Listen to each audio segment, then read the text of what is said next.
জাপানে যারা SSW1 ভিসায় আছেন আর ভাবছেন যে কিভাবে এখানে একটা পার্মানেন্ট ফিউচার গড়া যায়। আচ্ছা, যদি এটাই আপনার চিন্তা হয়ে থাকে তাহলে এই আলোচনাটা কিন্তু একদম আপনার জন্যই। চলুন আজকে আমরা SSW1 থেকে SSW2 ভিসায় যাওয়ার পুরো রাস্তাটা মানে A to Z step by step জেনে নেব। জাপানে লম্বা সময়ের জন্য সেটেল হওয়া, একটা সুন্দর ভবিষ্যৎ গড়া, এই স্বপ্নটা তো আমাদের অনেকেরই, তাই না? আর এই স্বপ্ন সত্যি করার জন্য SW2 ভিসাটা কিন্তু একটা বিশাল বড় সুযোগ। তো চলুন দেখি কিভাবে এই পথে সফল হওয়া যায়। আজকের আলোচনায় কি কি থাকছে একবার দেখে নেওয়া যাক। আমরা প্রথমে বুঝব SSW1 আর SSW2 ভিসার মধ্যে আসল পার্থক্যটা কী। তারপর জানব এই ভিসায় আপগ্রেড করতে কি কি শর্ত পূরণ করতে হয়, কোন কোন ইন্ডাস্ট্রিতে এই সুযোগটা আছে, পুরো অ্যাপ্লিকেশন প্রসেসটা আসলে কতটা সহজ বা কঠিন, আর সবশেষে এই SSW2 ভিসার সবচেয়ে বড় সুবিধাগুলো কি কি। তো আর দেরি না করে চলুন শুরু করি। আমাদের প্রথম সেকশন SSW1 আর SSW2 ভিসার মধ্যে ঠিক কি কি পার্থক্য আছে সেটা আগে পরিষ্কার করে বুঝে নেওয়া যাক। দেখুন, পার্থক্যটা কিন্তু বেশ বড়। SSW1 ভিসা হলো জাপানে কাজের একটা দারুণ শুরু, কিন্তু এটা সর্বোচ্চ 5 বছরের জন্য, আর সাধারণত ফ্যামিলি নিয়ে আসার সুযোগও থাকে না। কিন্তু SSW2 ওটা হলো একেবারে গেম চেঞ্জার। এই ভিসা আপনি যতবার খুশি রিনিউ করতে পারবেন, মানে অনির্দিষ্টকালের জন্য থাকা যাবে। আর সবচেয়ে বড় কথা, ফ্যামিলিকেও নিজের কাছে নিয়ে আসা সম্ভব, মানে জাপানে একটা স্থায়ী জীবন গড়ার দরজা খুলে যায় এই ভিসা দিয়ে। আচ্ছা, তাহলে এখন প্রশ্ন হলো, এই SSW1 থেকে SSW2তে যাওয়ার ব্রিজটা পার হতে হলে ঠিক কি কি লাগবে, মানে কি কি যোগ্যতা থাকলে এই আপগ্রেডটা করা সম্ভব? ব্যাপারটা আসলে দুটো মূল স্তম্ভের ওপর দাঁড়িয়ে আছে। প্রথমটা হলো আপনার কাজের দক্ষতা। আপনাকে প্রমাণ করতে হবে যে আপনি এখন একজন এক্সপার্ট লেভেলের কর্মী, আর সেটা করতে হবে একটা অ্যাডভান্স স্কিল টেস্ট পাশ করে। আর দ্বিতীয় স্তম্ভটা হলো আপনার জাপানি ভাষার দক্ষতা। এখন কথা হচ্ছে, এই অ্যাডভান্সড স্কিল টেস্টটা ঠিক কী?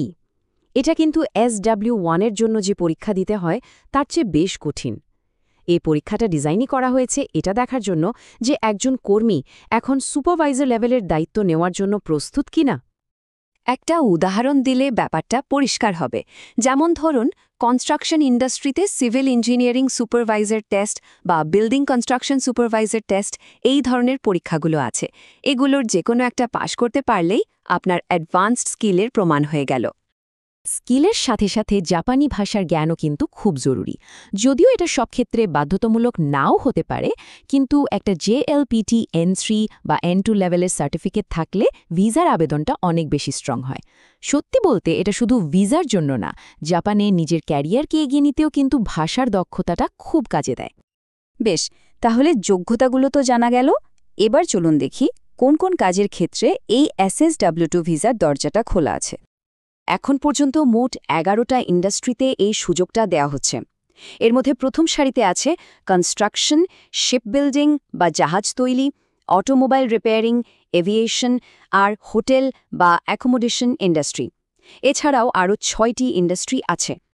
সেই বাকি ইন্ডাস্ট্রিগুলো হলো কৃষি, ফিশারিজ বা মৎস্য চাষ, food and beverage manufacturing, food service, building cleaning management এবং সবশেষে ইন্ডাস্ট্রিয়াল প্রোডাক্ট ম্যানুফ্যাকচারিং। একবার মিলিয়ে দেখতে পারেন আপনার কাজের সেক্টরটা এই লিস্টে আছে কিনা। আচ্ছা, যোগ্যতা জানলাম, ইন্ডাস্ট্রিও জানলাম। এবার তাহলে আসি অ্যাপ্লিকেশন প্রসেসে। এই আবেদন প্রক্রিয়া শব্দটা শুনলেই একটু জটিল মনে হতে পারে, তাই না? কিন্তু চিন্তা নেই, চলুন আমরা পুরো ব্যাপারটাকে একদম সহজ কয়েকটা ধাপে ভেঙে দেখি। এই পুরো প্রসেসটাকে একটা 4 ধাপের ব্লুপ্রিন্ট হিসেবে ভাবতে পারেন।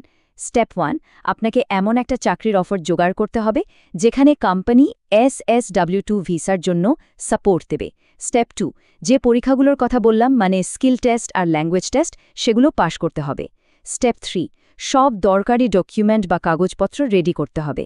আর ফাইনালি স্টেপ 4, ভিসার স্ট্যাটাস চেঞ্জ করার জন্য আবেদন জমা দিতে হবে। কি কি কাগজপত্র লাগবে তার একটা ছোট্ট লিস্ট বলে দিই।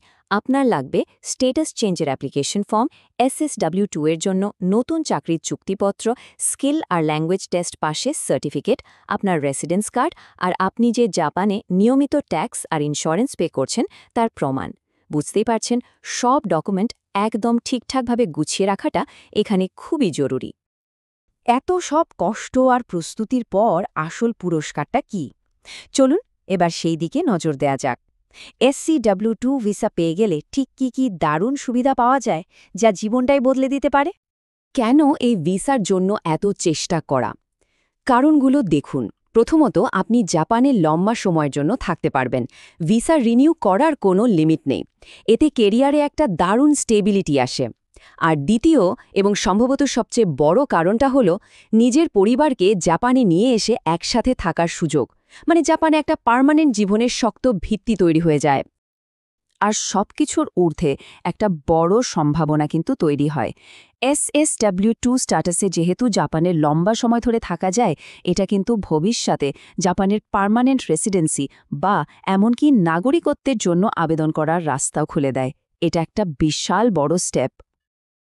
এই কথাটা পুরো ব্যাপারটাকে এক লাইনে বুঝিয়ে দেয়।